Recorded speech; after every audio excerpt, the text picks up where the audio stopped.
Ich würde sagen, der Mensch, der wird einmal überzeugt, der kämpft auf einmal wo bei eng. Der kämpft einmal bei du, wo er mit sich selbst bis kurz bei eng kämpft, er weiter einfach, er kann sich selbst nicht raten.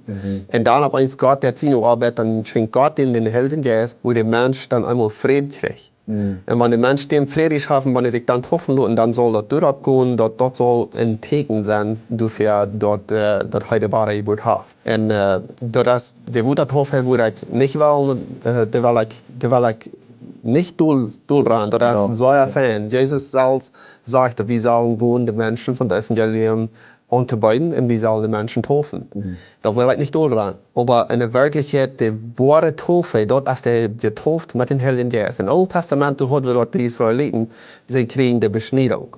Und da wird ein Teken ab, dort Abraham denen auch kommen soll sein. Und nu die Taufe, dort ist einmal ein Teken dort ab, dort ich bin von ihnen geboren, ich bin wahre geboren.